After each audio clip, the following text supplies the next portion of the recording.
Nous allons parler de la Syrie. Vous savez, ces dernières 24 heures, ce que les Occidentaux, les Otaniens appellent rébellion en Syrie, a déjà pris plus de la moitié de la ville de Alep. Alep, c'est la deuxième ville du pays aujourd'hui, parce qu'il y avait Homs, Alep et Damas. Je suis cette actualité et je suis un amoureux de la géographie et la géopolitique mondiale.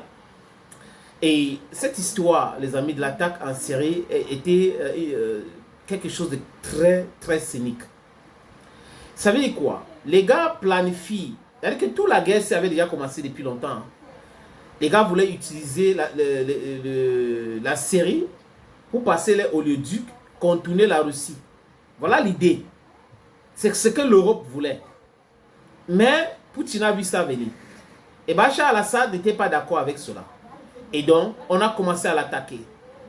L'Arabie Saoudite et les autres pays qui étaient dans cette machirashka ont vite compris que ce n'était pas de leur intérêt de continuer avec cette déstabilisation. Parce que dans leur tête, ce que François Hollande, à l'époque président de la France, Cameron et Barack Hussein Obama les avaient vendus, c'était quoi les amis? Que ça va aller très vite et Bachar al-Assad va tomber. Donc, ils ont financé les rebelles, appelés les djihadistes. C'est-à-dire qu'ils salissent même l'islam. Le djihad, ce n'est pas ce que les bandits là sont en train de faire. Ce n'est pas ça le djihad. C'est un groupe de bandits financiers, drogués, pour entrer dans un pays, créer du désordre. Allez. Sinon, expliquez-moi les amis, je veux bien comprendre. Parce que je sais qu'il y a des gens prévoyants, des gens intelligents qui regardent mes productions. C'est un travail intellectuel, donc de temps en temps on partage. D'ailleurs, il y a certains commentaires que je trouve agréables, d'autres commentaires que je ne peux pas commenter, tout simplement, ou répondre tout simplement parce que c'est avec condescendance que certaines personnes écrivent. Et moi, mon éducation ne permet pas de répondre à certaines choses. Je peux aussi répondre de temps en temps, les amis, parce que je suis un être humain. Nous sommes en Syrie. Des rebelles financés par les États-Unis, par la Turquie. Ce n'est pas les rebelles même, c'est les djihadistes. Donc on les appelle les djihadistes. La France y compris, donc l'Union européenne, les Otaniens globalement, parce que la Turquie fait partie des pays de l'OTAN. Quand l'armée syrienne commence à les attaquer, donc ils attaquent l'armée syrienne, ils sont en train de prendre une ville. Et la Russie riposte.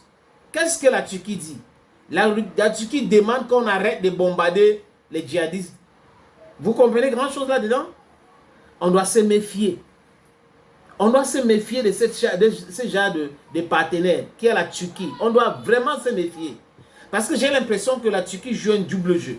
En tant qu'Africains, nous devons faire très attention.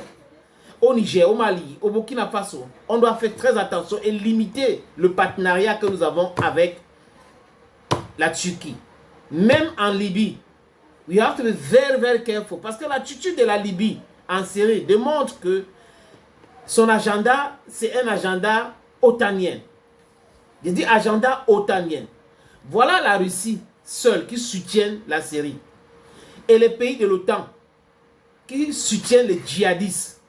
Demain, ces gars-là vont se retourner contre eux. Ils vont commencer à dire c'est le terrorisme, État islamique, alors que c'est la fabrication otanienne. C'est la création otanienne. Sinon, les amis, on fabrique les armes en Syrie? Est-ce qu'on fabrique les armes en Irak en quantité comme ça? Et qui les envoie ces armes-là? Qui finance ces groupes-là? C'est des questions rhétoriques que je pose, les amis. What you say in English, they are all rhetorical questions. Parce que la réponse est toute là à côté, c'est près de nous. Et c'est les mêmes gens qui financent Boko Haram. C'est les mêmes gens qui financent les terroristes au Mali. C'est les mêmes gens qui financent les terroristes au Burkina Faso. Ce sont les mêmes gens qui financent les terroristes au Tchad. Ce sont les mêmes gens qui financent les terroristes au Niger. C'est les mêmes gens qui financent Boko Haram au Nigeria. Vous voyez un peu? Mais ce sont ces gens-là qui essaient de donner des leçons à tout le monde. L'insécurité, c'est leur arme pour pouvoir empêcher les autres nations au monde de pouvoir se développer. Je vous le dis, les amis. Donc, ils créent l'insécurité parce que dans l'insécurité, on ne peut pas développer quelque chose. Économiquement, vous ne pouvez rien. Quand ça tire partout sur le désordre, vous passez votre temps à faire des réunions et autres. C'est tout ce que vous pouvez faire. Essayez de trouver des partenaires pour pouvoir vous sécuriser. Au lieu d'utiliser cet argent pour développer votre économie et trouver de l'emploi aux jeunes qui ont fait l'école, qui sont qualifiés, vous passez votre temps à utiliser des milliards pour acheter les armes. Voilà comment les Occidentaux procèdent. Ils savent au fond d'eux qu'une vraie compétitivité va les mettre au banc.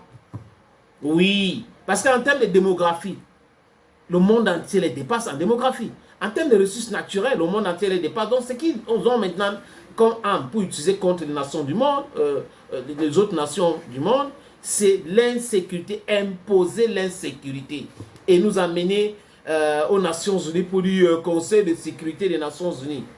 Et les droits de veto par-ci, par-là. Après, ils vont nous dire, oui, les Africains peuvent être membres permanents, on va donner des sièges, mais il n'y aura pas le droit de veto. Vous pensez qu'on peut prendre un coquille vide comme ça? Ça n'a pas de sens. Donc, revenons en Syrie, les amis. La Turquie soutient les djihadistes officiellement.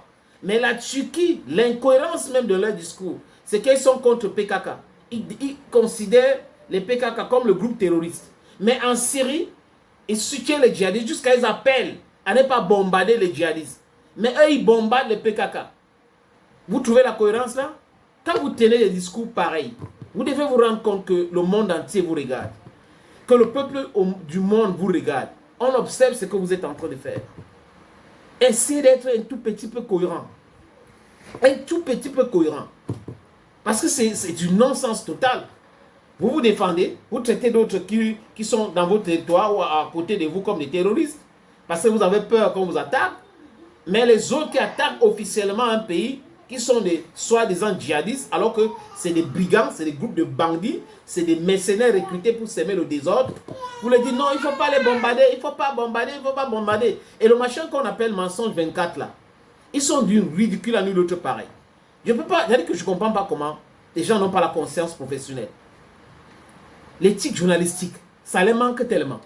Mais ils essaient de donner des leçons aux gens. C'est des propagandistes et des communicants qui écument ce plateau-là. Des experts en carton, des mythos, des experts de Covid devenus des experts de l'Ukraine, des experts de tous les autres pays aujourd'hui, les amis. Ils disent que les gens sont contents du retour de rébellion. C'est ce que Mensonge 24 dit. Ils ont interviewé qui? Donc ils vont mettre les mercenaires en tenue et on leur pose quelques questions. Après, ils font un article, ils envoient au monde pour qu'on me dise oui, voilà les Syriens qui sont contents. Ils sont contents. Mais quand on va attaquer les intérêts, les propres intérêts, le peuple sera contre. C'est toujours comme ça. Quand on attaque les intérêts des autres, oui, le peuple vraiment est content aujourd'hui, le peuple est content. Quand c'est les intérêts qu'on attaque, non, le peuple n'est pas d'accord avec cela. Le peuple n'est pas d'accord avec cela. Votre fin, c'est pour très, très bientôt. Bachar al-Assad ne vous a rien fait. Regardez le désordre que vous êtes en train de créer dans le Moyen-Orient. Vous créez le désordre, tous les jours les guerres, tous les jours les guerres, tous les jours les guerres. Parce que vous voulez que les gens là ne se développent pas. Ils ont le pétrole, ils ont les raffineries, et ils ont le pétrodollar, ce qu'on appelle abusivement pétrodollar. Mais c'est ça, ils ne veulent pas la quiétude quelque part. Il faut semer le désordre, il faut déstabiliser, il faut casser pour venir reconstruire, vendre les armes. C'est ce qui les intéresse. Donc vous avez les États-Unis, ils ont l'autorité, le privilège d'attaquer la Syrie comme ils veulent. Vous avez Netanyahu qui a le droit. Israël a eu un premier ministre, Simon Peres. Ils attaquent tout le monde comme ils veulent. Mais quand on les attaque, c'est un scandale. Jusqu'à un cri partout. Mais les autres, vous allez dire que c'est tellement incohérent leur discours. C'est d'une stupidité inouïe. Et vraiment, je ne sais pas. Ils disent qu'ils sont des stratèges. Vous n'êtes pas des stratèges. Parce que là, ce n'est pas la stratégie, c'est la barbarie. C'est la barbarie, c'est le gridje. C'est le vrai gridje, les amis. Il croit qu'on ne les voit pas. On vous voit.